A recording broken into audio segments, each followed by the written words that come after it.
নমস্কার।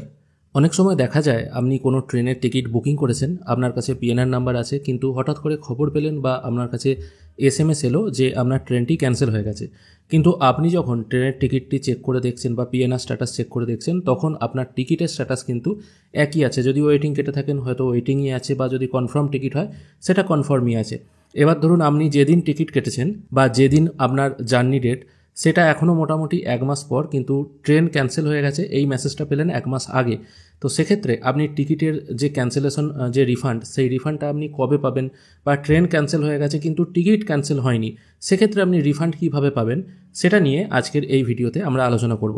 দেখুন, এখানে নর্মালি দেখা যায় ট্রেন ক্যান্সেল হয়ে যাওয়ার পরই অনেকে টিকিটের স্ট্যাটাস চেক করে যখন দেখেন টিকিট এখনও ক্যান্সেল হয়নি, অনেকে নিজে থেকে টিকিটটি ক্যান্সেল করে দেন। কারণ তারা অনুমান করেন যে যেহেতু ট্রেন ক্যান্সেল হয়ে গেছে তাই টিকিটটাও আমরা ক্যান্সেল করে দিই, কিন্তু এটা সঠিক নিয়ম নয়। নর্মালি নিয়ম হচ্ছে যদি আপনার ট্রেন ক্যান্সেল হয়ে যায় তাহলে কিন্তু আপনার টিকিটও অটোমেটিক ক্যান্সেল হবে, কিন্তু যেদিন ঘোষণা হবে ট্রেন ক্যান্সেল হয়েছে সেই দিন কিন্তু টিকিট ক্যান্সেল হবে না।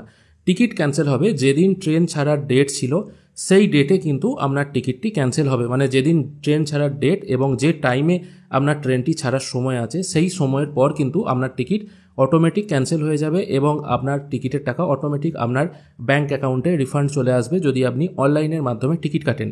পুরো টাকাই কিন্তু আপনি রিফান্ড পাবেন, কিন্তু এক্ষেত্রে অনলাইনে টিকিট কাটলে টিকিট কাটার পরেও কিছু কিছু ফি নেওয়া হয়, যেমন জিএসটি বা কনভিনিয়েন্স ফি, সেগুলো খুব একদম স্বল্প মূল্যের।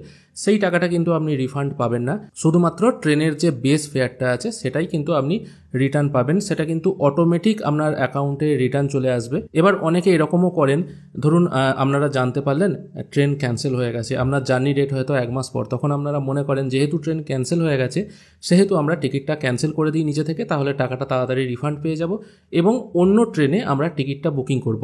সেক্ষেত্রে হয়ে যায় একটা মুশকিল। আপনি যদি নিজে থেকে ওই ক্যান্সেল ট্রেনের টিকিট নিজে থেকে ক্যান্সেল করেন, সেক্ষেত্রে কিন্তু রেলওয়ে আপনার কাছ থেকে ক্যান্সেলেশন ফি যেটা আছে সেটা কিন্তু নিয়ে নেবে। মানে টিকিট ক্যান্সেল করার সঙ্গে সঙ্গে আপনাকে কিন্তু পুরো টাকা রিফান্ড করবে না।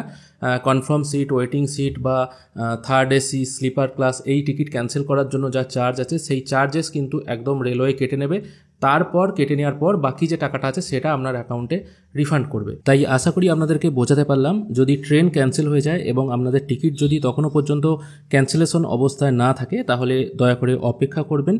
যেদিন আপনার জার্নি ডেট সেদিন আপনার টিকিট অটোমেটিক ক্যান্সেল হবে এবং তার কিছুদিন পর ফুল টাকা, মানে ফুল ক্যান্সেলেশন রিফান্ড কিন্তু আপনাদের ব্যাঙ্ক অ্যাকাউন্টে চলে আসবে। জার্নি ডেটের আগে যদি আপনি টিকিট ক্যান্সেল করেন তাহলে কিন্তু টিকিট ক্যান্সেলেশন ফি রেলওয়ে কেটে নেবে। আজকের ভিডিও এখানেই শেষ করছি। আশা করি আপনাদের ভিডিওটি ভালো লেগেছে। যদি ভালো লেগে থাকে অবশ্যই একটি লাইক করবেন।